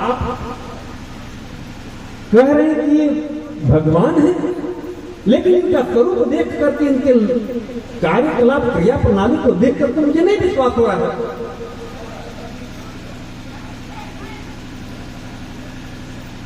आप कैसे इनको प्रणाम कर रहे हैं, वो भी सच्चिदानंद कहा करके, जगत पिता कहा करके कह रहे हैं। मुझे तो संदेह हो रहा है। यहाँ पर मेरे बाबा ने बहुभांति मां सती को समझाने का प्रयास किया है, बहुभांति हर तरफ से। अब यहाँ पर एक चौपाई आती है जिसका लोग बड़ा दुरुपयोग करते हैं। कल भी मेरे काका जी हमसे दुरुपयोग करे थे कहानी का, चौपाई का। वही यही तो जो राम रच राखा को कर तरक बढ़ाओ साखा। अरे भाई, ये आलसी लोगों के लिए नहीं है कि कुछ मत करा, बस आराम से बैठा रहा। आप अपना पूर्ण प्रयास कर लीजिए, उसके बाद भी जब आपको आपके अनुकूल प्रश्न का उत्तर न, उसका परिणाम न मिले, तब आप उसको समर्पित करना किस पर है? प्रभु पर। अब पता लगे कि हम पढ़ने गए हैं इंटर कॉलेज में, डिग्री कॉलेज में, प्राइमरी में, और पाठ वहां जाकर पढ़ ही नहीं रहे हैं, वहां जाकर पढ़ ही नहीं रहे हैं, और उसके बाद क्या करे? अरे ठीक है, रामचरितमानस में तो लिखा है, हो यही जो राम रच रखा का कर काहे के मेहनत करे जो राम लिख लो कम हुई। अरे भाई, ये बाबा ने कब कहा? जब पूर्णतया प्रयास कर लिया मां सती को समझा करके, तब जाकर के बात कही है। क्या हमने अपने कर्म को पूर्णतया से किया है? क्या पूर्ण जीवटता से किया है? क्या यदि किया उसके बाद हमारे मन को कोई परिणाम नहीं मिला, तो अब आप यह बात स्वीकार करके समझ में आती है। यह कभी ना कुछ कहले लग लपेटले हैं। रामचरितमानस की बहुत सारी चौपाइयां हैं, या लोग किंवदंती में बहुत सारी ऐसी बातें जिनको आदमी गलत तरीके से प्रस्तुत करने का आदी हो गया है। और वह क्यों? अपने अकर्मण्यता को, अपनी निष्क्रियता को, अपने निज अवगुणों को छुपाने के लिए उनका उपयोग करता है। ऐसा नहीं करना चाहिए। ऐसा करके हम अपना ही सत्यानाश करते हैं। अब बहुत बात समझाया, नहीं मानी, तो अब जब बहुत बार किसी को समझाइए, अपने शागिर्द को, अपने प्रेम, अब बहुत बार समझाने के बाद तो बाबा ने एक और सुंदर बात कही, यहाँ शंभु मना सम्मान दक्ष सुता नहीं कहीं नहीं कल्याण, मोरे कहे उन संचय जाए विध विपरीत भलाई नहीं। वही नहीं तो जो राम रच राखा को कर तरक बढ़ावई शाखा, अथ कहीं जपे लगे जपन हरि नाम, गई सती जहां प्रभु सुख धाम। आदि कह करके और आराम से बैठने जन हुई है। जो आप अगर जो भगवान पे छोड़ तो भगवान का भजन तो करिए, हम करेंगे कुछ नहीं, और यही तो जो राम रचना करके बैठ जाएंगे आराम से। अरे नहीं, अगर जो नहीं है भगवान का भजन करिए, वही करेंगे तो करें, उनको याद करेंगे, वो भी नहीं करेंगे हमको ये बात कह के। क्यों कि हम ये बात ही अपनी निष्क्रियता के कारण कर रहे हैं, अपनी अकर्मणता के कारण कर, तो वही अकर्मणता को साबित करने के लिए हमें दूसरे को तर्क बना लेते हैं। अगर ये बात कहना है तो यही से जो राम रचना था वो कर, तो अगली लाइन भी याद कर, आज कहीं लगे जपन हरिनामा, गई सती जहां प्रभु सुख धामा। अर्थात अगर ये कहना है तो वह करिए, तो फिर राम का भजन करिए, अपने आप काम आपका सिद्ध होगा, पूर्ण होगा। जिसको आपने भगवान पर छोड़ दिया है।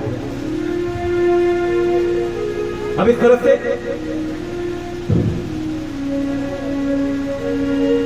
मेरी मां सीताम्बा समझाने पर नहीं मानी। प्रभु ने कहा, भैया अगर जो आपको नहीं बात मेरी समझ में आ रही है तो आप जाइए परीक्षा ले लीजिए। अब मां चल तो दी। देखिए, कभी भी दाम्पत्य जीवन में इस चीज को हमेशा ध्यान में रखना चाहिए कि आपस में कोई विवाद बढ़े तो मिलकर सुलझा लेना चाहिए, अकेले उसका निराकरण नहीं करना चाहिए। ध्यान रखें, विशेषकर मैं आजकल मेरी युवा बेटियों से आग्रह करूं कि जब भी पति पत्नी में कोई विवाद बढ़े तो अकेले उसका निराकरण करने की कोशिश न करें। क्यों? अकेले यहां मां सबकी निराकरण करने की चल दी और उसका दुष्परिणाम क्या हुआ अब आप आगे कथा में जानेंगे। अब हमेशा कोई बात होता तो पूछते थे, अच्छा महाराज, अच्छा भगवान कैसे करूं? अब यहाँ किसी से पूछेंगे क्या करूं? जैसे मान लीजिए कि माताएं मैंने कुछ गड़बड़ होता तो पूछते ना, मालिक से अपने कहा, अच्छा काम में कौन सा कर दिया? पूछते हैं कि नहीं आपको? अगर जो नहीं पूछते तो बवाले है, समझ लीजिए। अगर जो कुछ बात बिगड़े तो पूछ लिया जाना चाहिए। अब यहाँ पर पूछने के लिए वहां है ही नहीं है, कैसे पूछे? तो हम मन में उनका आया कि भाई कैसे परीक्षा लो, तो उनके मन में आया कि कोई सोचने विचारने के बाद बात समझ नहीं आई तो बोले चलो हम लोग सीता का रूप ले लेते हैं। क्यों? क्योंकि सीता के लिए तो भटक रहे हैं। अगर ये मुझे पहचान लेंगे तो समझ लीजिए कि भगवान है, और नहीं पहचान तो समझ लीजिए भी इनके जैसा बनावटी बाबा है। गलत तो नहीं बोला ना? मैं क्यों बोला बनावटी बाबा? मैं बाबा नहीं भाई, मैं आपका बच्चा हूं, आपका अपना हूं। मैं सिर्फ और सिर्फ पकड़ा कह रहा हूं, इसलिए इस मुगालते में मत रहे कि बाबा जी आ गए। कोई बाबा जी नहीं है।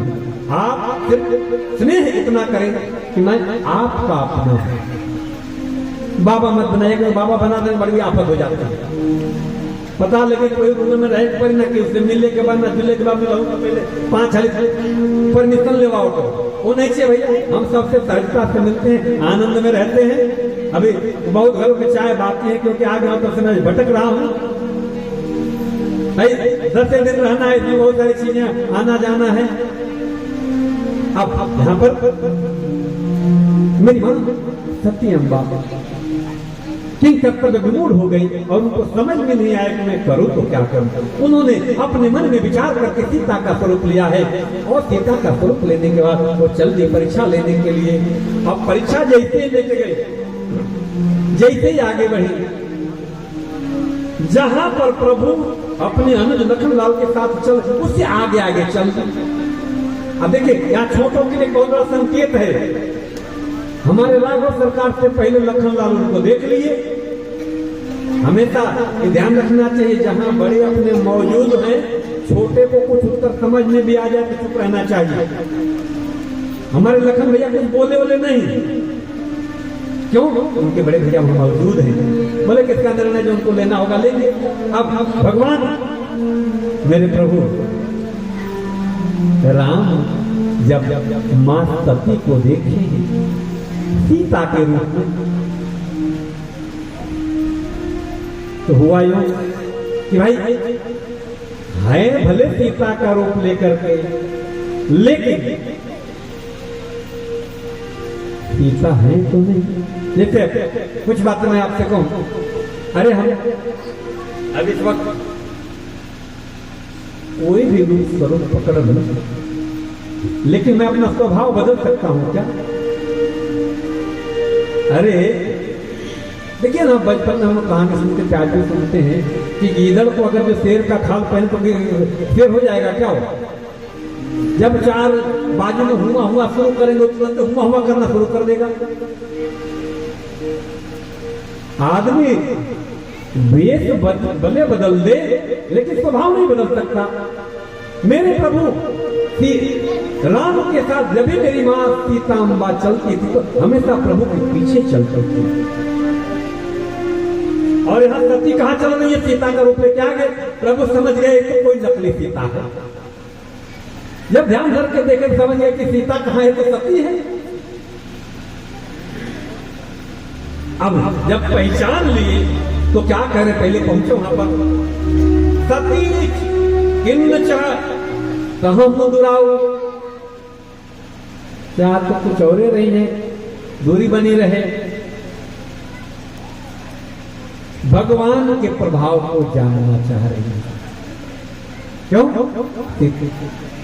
सीता का रूप क्यों बनाई, ये कौन है, इनका प्रभाव है तो जानना है, अगर होंगे तो समझ लेंगे नहीं। अब यहां पर आगे, हाँ बोलिए बोलिए, कोई बात नहीं। अब प्रभु मां सती को देखकर सीता के रूप जो बनाई है, जोरी पानी प्रभु किन्न प्रणाम, पिता समेत लिन्न निज नाम, कहे बहोरी कहां विसके विपिन अकेले फिरत हेतु। अरे हाँ तो छोड़ के इन्हें तो भुगता था, हे खग मृग करत है,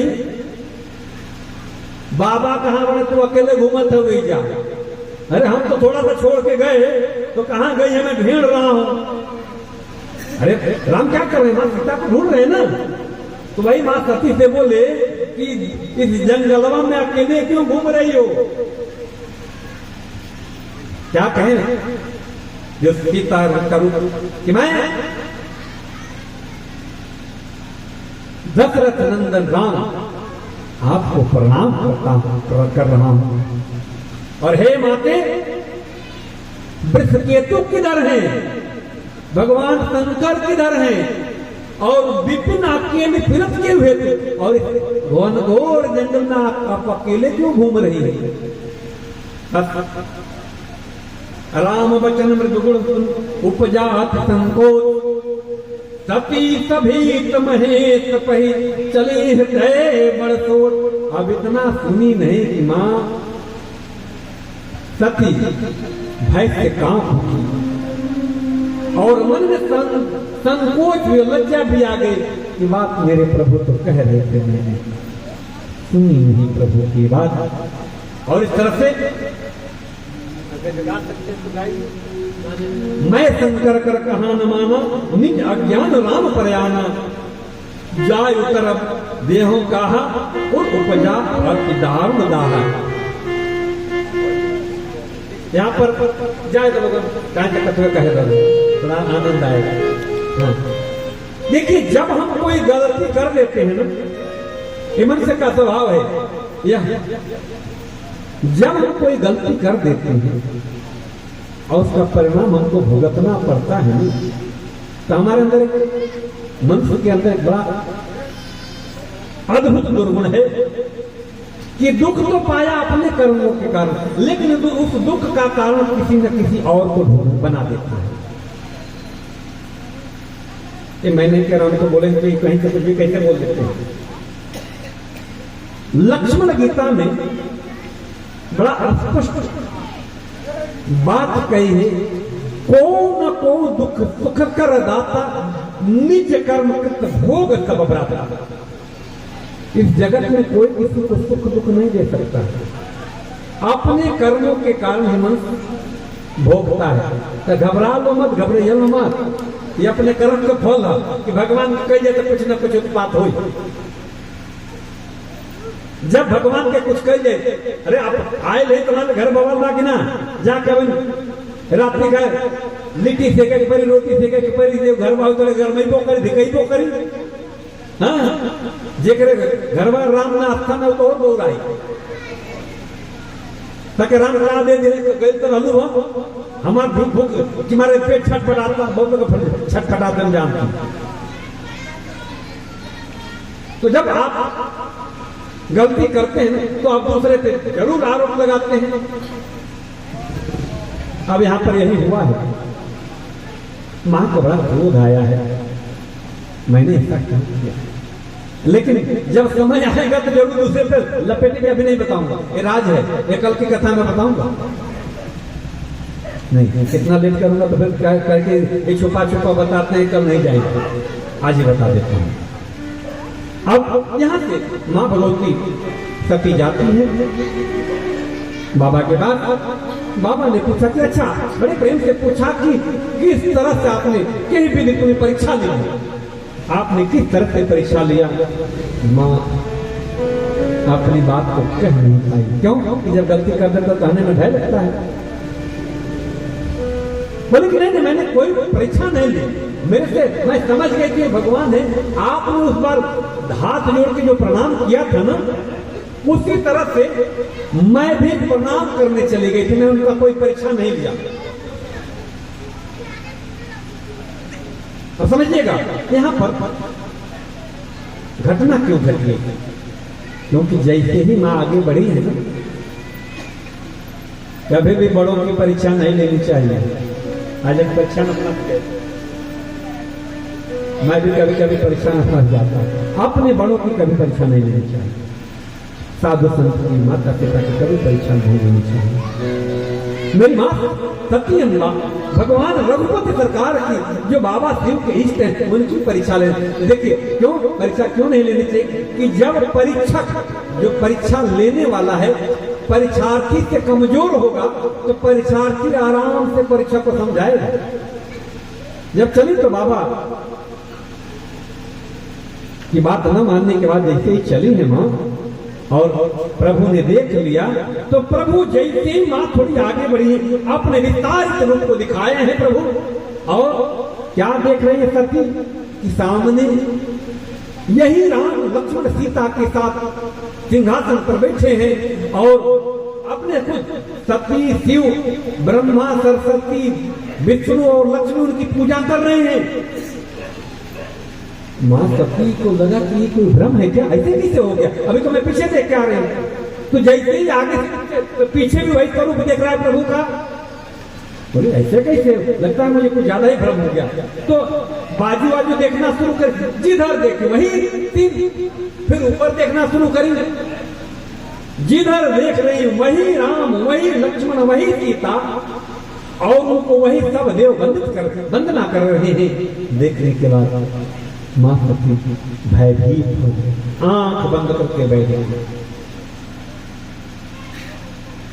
अब प्रभु ने जब देखा कि सती घबरा गई है, प्रभु ने अपनी माया को समेटा है और जैसे ही मां सती आंख खोली, देखी कोई नहीं, कोई बहुत तेज भग के गई।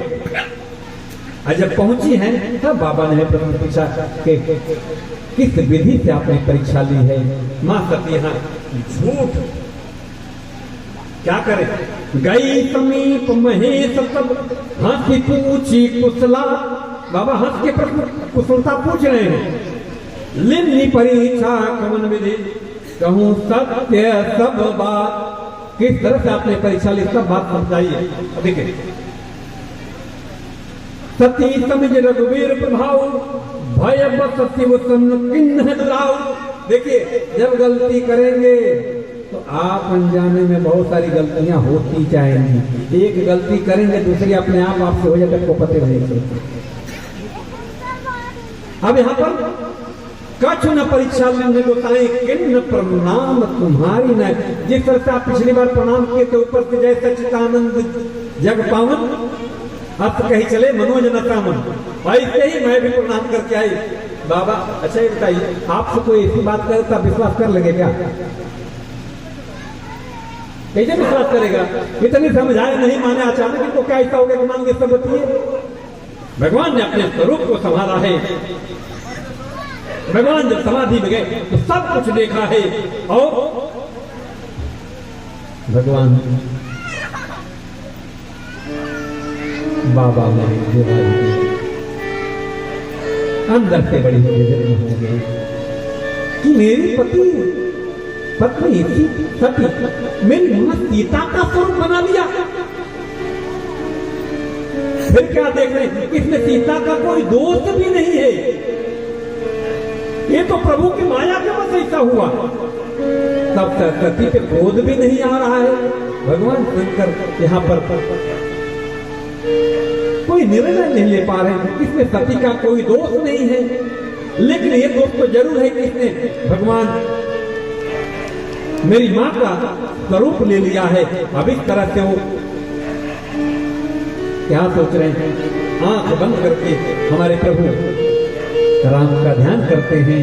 और जब राम का ध्यान करते हैं उस समय उनके मन में एक प्रेरणा आती है कि भाई अब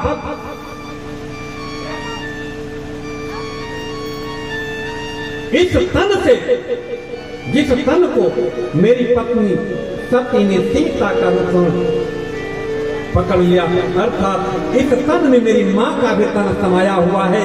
अब यहीं पर एक संकल्प लेते हैं, यही तन सती भेद अब नहीं। और जैसे उन्होंने संकल्प लिया,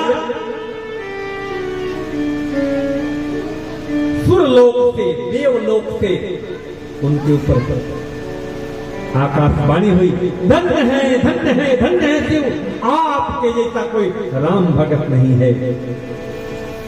ये आकाशवाणी मेरी मां सती सुनी और लगी पूछने कि आपने कौन सा ऐसा संकल्प लिया। अब देखिए, यहाँ गृहस्थ जीवन का सबसे सुंदरतम सूत्र मैं मानता हूं बाबू जी को, मेरी मां सती घड़ी घड़ी बहुभांति बाबा शिव से प्रश्न पूछ रही हैं कि आखिर में आपने कौन सा ऐसा संकल्प लिया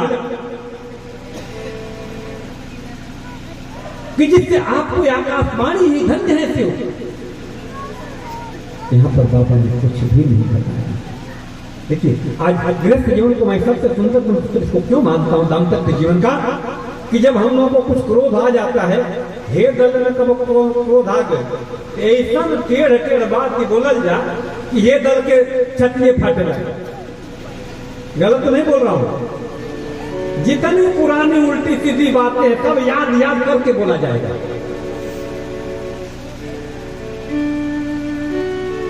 और यही कहानी इधर की होती है कि जब कोई बात मातृशक्ति नहीं मानी तो इतना क्रोध आता है कि जो नहीं बोलने का वो भी बोला जाता है। यहां सीखने की बात है मेरे बाबा बोले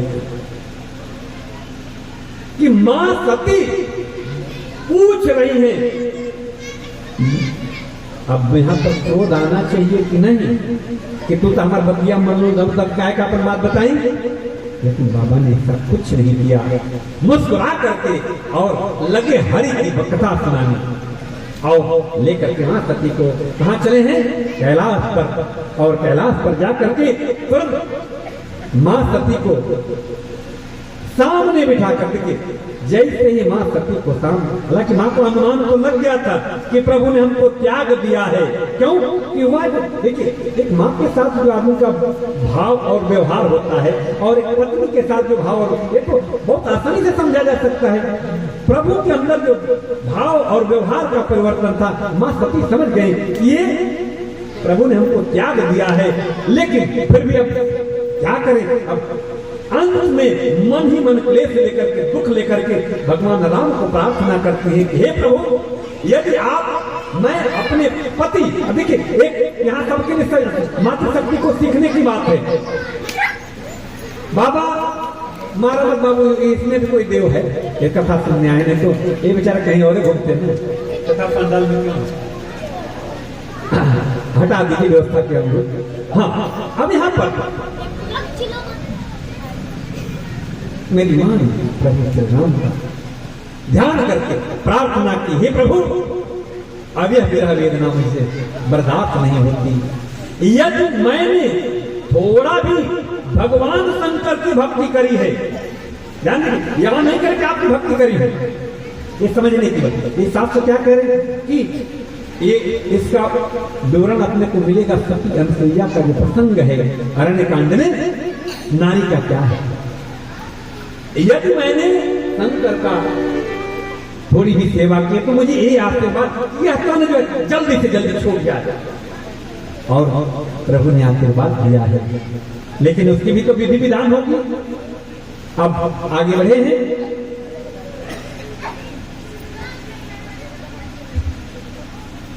मां सती को सामने अपने आसन लगा देते हैं बाबा और कथा सुनाने लगते हैं। कब? 87 समाधि में पहले चले गए, अर्थात घर में जब कोई विवाद हो जाए सबके लिए मान लीजिए मातृशक्ति कोई बात न माने तो मौन हो जाया जाए। भगवान शंकर 87,000 वर्ष तक मौन रहे।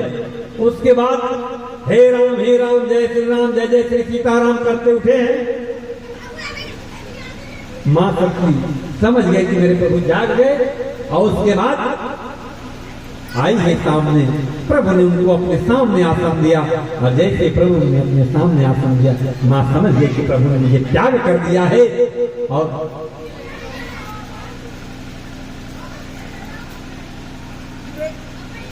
इस त्याग में किया मां बड़ी भेदन है। अब प्रभु कथा सुना रहे हैं, लेकिन देखिए जब अंदर कोई उद्वेग हो, कोई दुख हो, तो यहाँ कथा भले चले, कोई कथा सुनेगा क्या? कथा भले प्रभु की सुना रहे हैं भगवान भोले मां सती को, लेकिन सुन नहीं रही है। उसी समय घटना घटी, ऊपर से विमान जा रहे हैं, बहुत सारे विमान जा रहे हैं। अब जैसे ही विमान जा रहे हैं, मां भगवान भोले से पूछे, जैसे हम कथा कर रहे हैं उनसे पूछे ये विमान कहा जाए। प्रभु समझ गए कितनी कथा चल रही है। प्रभु ने बताया कि आपके पिता राजा दक्ष ने यज्ञ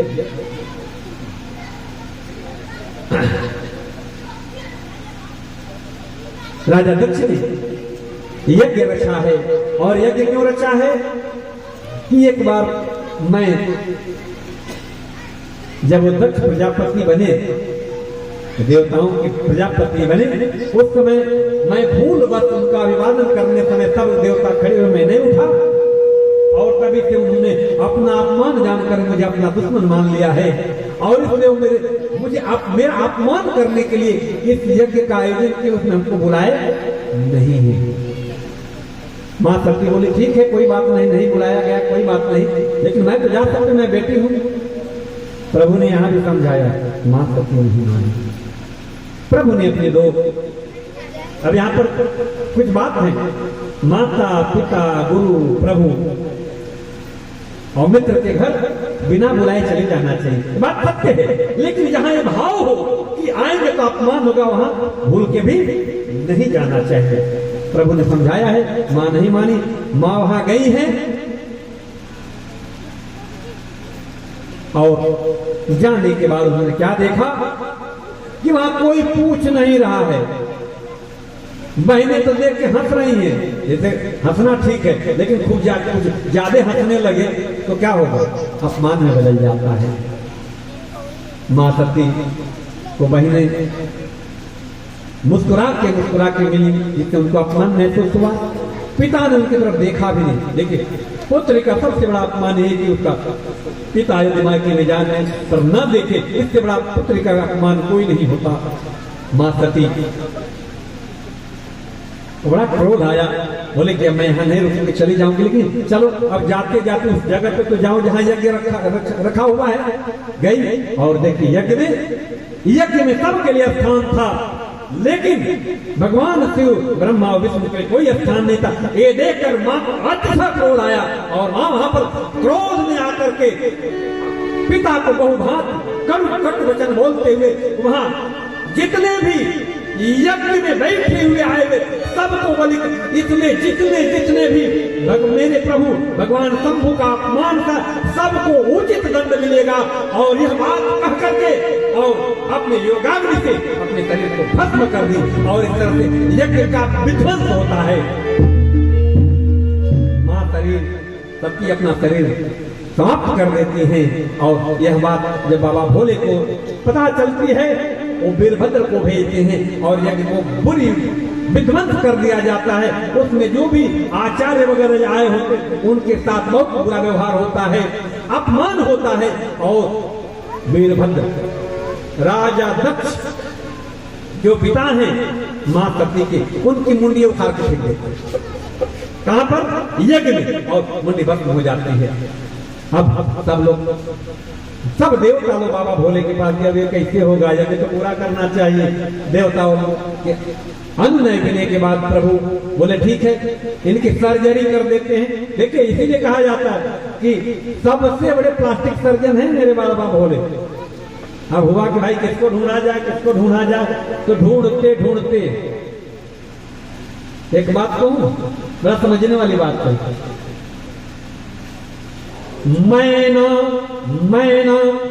मैना कहे मोल भय दसवे,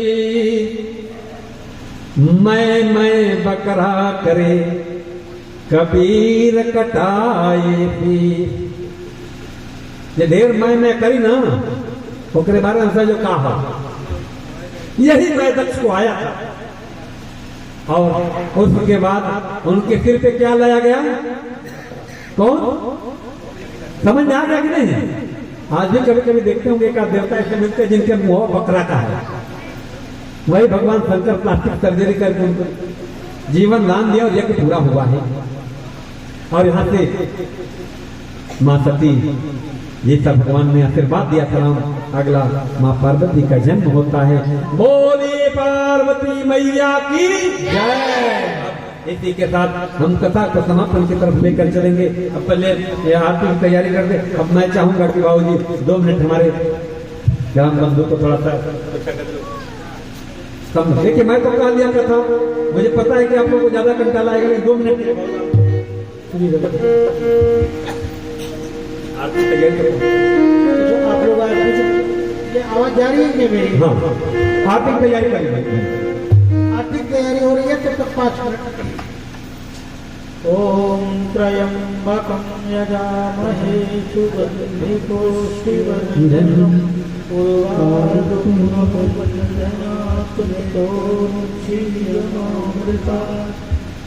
ये महान संयमन। इसी के साथ मैं अपने वाणी को शुभारंभ करूंगा। समय तो कम है, समय होता तो थोड़ा सा वाणी को पवित्र करने के लिए प्रभु का कीर्तन भी होता, लेकिन अब चूंकि समय अभाव है, 10 मिनट 5 मिनट कितना समय आप बता दीजिए।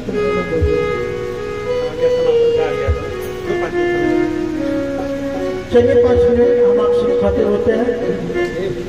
देखिए, इस कथा का सबसे बड़ा जो आपको एडवांटेज फायदा है, सती भोले और सती के विवाह का जो प्रसंग सुनता है, अगला प्रसंग शायद यही होगा। तो उस विवाह से दाम्पत्य जीवन में बड़ी सौहार्दता आती है।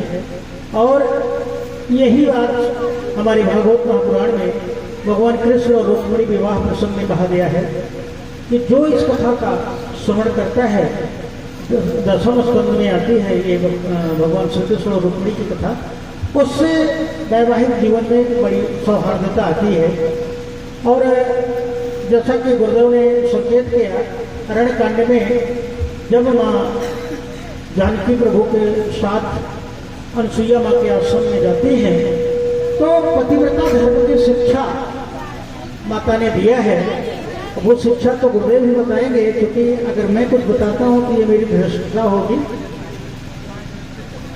मैं बस इतना आपको संकेत करूंगा कि जो भी माता अनसुईया ने जगत जननी के रूप में, माँ जगत जननी को क्या कौन कोई शिक्षा देगा, वो तो स्वयं साक्षात परम्बा थी, वो सब कुछ जानते थे। माता अनसुईया ने सीता के बहाने जो आम बहनों को शिक्षा दी है, वही शिक्षा थोड़ी सी ध्यान देने की जरूरत है। और अगर आप अपने वैवाहिक जीवन को बहुत सुखद बनाना चाहती हैं, तो बस जो गोस्वामी ने कुछ संकेत किया है कि अंत बधिर क्रोधी अति देना, ऐसे हो पतकर कीन अपमाना नारी पाव जमपुर दुख नाना। पति को परमेश्वर कहा गया है।